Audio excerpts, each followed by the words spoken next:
kids, I'm Hilah, and today on Hilah Cooking's Christmas Around the World, we are going to Sweden, home of IKEA and meatballs, but we're not going to do meatballs, we're going to make saffron buns, which are a traditional Christmas bread, and we're going to shape them like little kitty cat tails, and I'll tell you a cute story about that while we make them.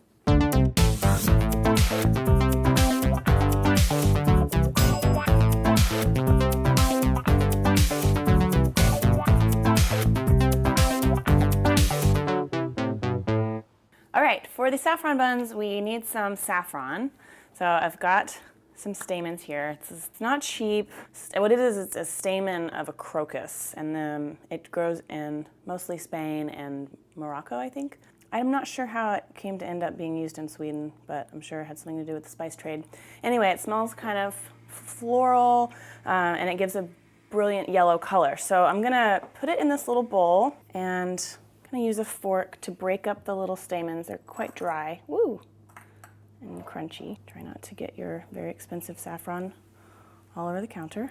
And then to sort of bring out the color a little bit, I'm gonna add about a teaspoon of cognac, which you could use brandy or sherry or cognac. If you don't drink, you could just add the crumbled up saffron to the warm milk later on. Soaking it in alcohol just kind of develops that color a little bit better. And you can even leave it like up to overnight to really bring that yellow out.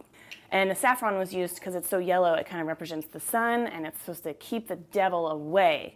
So it's good luck if you are not a Satanist. All right, and then I've got here some melted butter and warm milk, scalded milk, so it's quite warm. I'm gonna add sugar and salt to that and get that dissolved.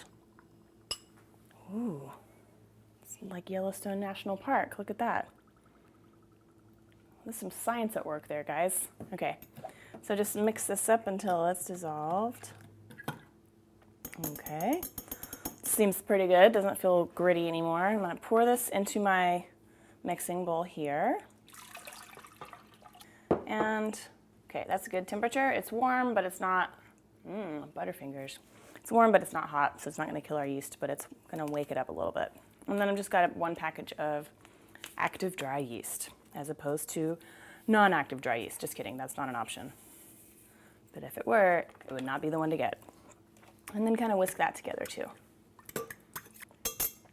All right, so then we're just gonna let this sit for 10 minutes. We're gonna let this sit for 10 minutes, and then we'll come back and finish making our dough.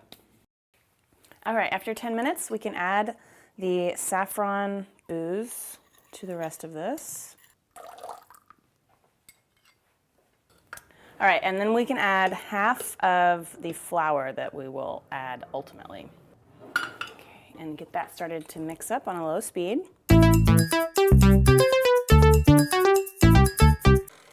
And then we'll add 1 egg and the rest of our flour and about 1/4 cup of raisins. You could use dried currants also, or I guess you could leave them out.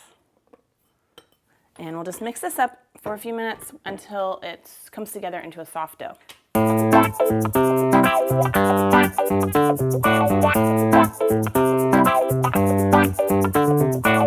Okay, so it doesn't take very long. You could totally do this by hand also, just with a big spoon. Get all that out of there. Okay, and then I've got a clean bowl here. I'm just gonna put a little bit of oil and scrape this dough ball into the nice clean bowl. See, it's really very soft and makes a really nice little soft sweet bread. Get that there. Get it kind of covered. And then I'm just gonna cover this with some plastic wrap, and we'll set it aside at room temperature for an hour to an hour and a half until it's risen up a little bit. It's not gonna quite double, but I'll show you what it looks like then. All right, so after an hour and a half or so, this is what you have here. So see, it's not really, actually kind of hasn't changed much at all, but it's okay, it's gonna rise again. So it will rise again. Anyway, I'm gonna divide this up into 12 balls. If you wanna weigh them out so that they're more even, they would weigh about 2.5 ounces each. About like that. I don't know, about the same size as every other ball thing.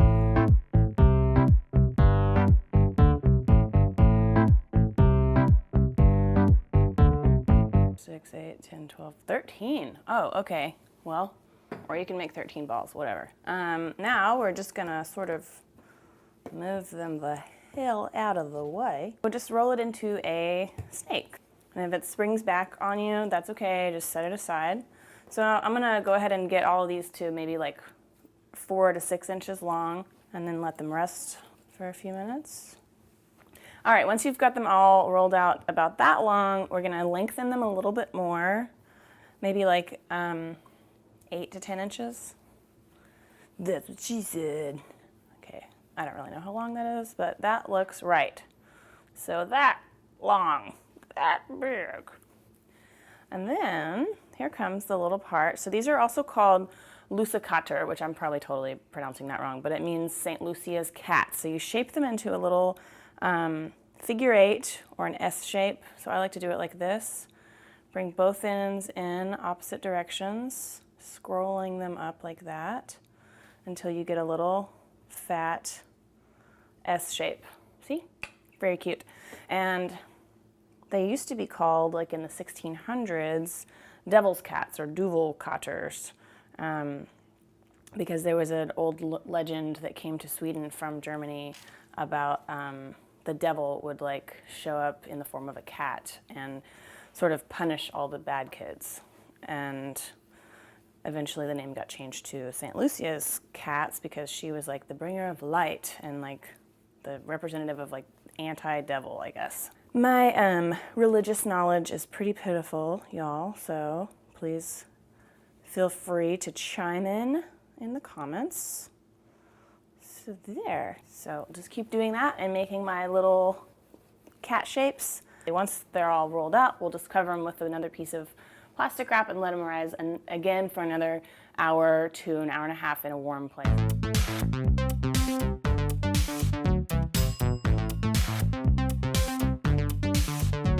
Okay, so hour and a half later, they didn't rise all that much because it's kind of cold in here, but it'll be fine. They'll rise in the oven. I've got another egg that I beat up. I beat that egg up. And I'm just going to brush some of this egg on top of my buns gently. Just gently brush your buns. And this will give them a nice shiny look at the end. Okay, so once all your little saffron buns are covered in egg, I'm going to put them in a 400-degree oven for just 10 minutes. Cook really fast, and then they'll be done. Okay, my saffron buns are all cooked. They're nice and shiny and brown and beautiful. I hope you like this recipe. Visit HilahCooking.com for this printable recipe and also a Swedish meatballs recipe and a homemade gravlax. I did a few other Swedish recipes as well as other Christmas recipes from around the world. And if you don't know already, I just wanted to give you a gentle reminder. I have 3 cookbooks now that are for sale. Learn to Cook, which is really great for adult beginners and people that like funny things, and Breakfast Taco Book, and Holiday Cookies, and these are both in full color. So check that out. I'll put a link to that. Thank you so much for watching and subscribing and supporting my little business.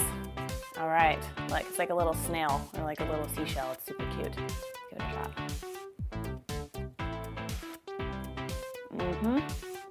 This would be great for coffee or breakfast or Christmas morning or anything like that. Well, there you go.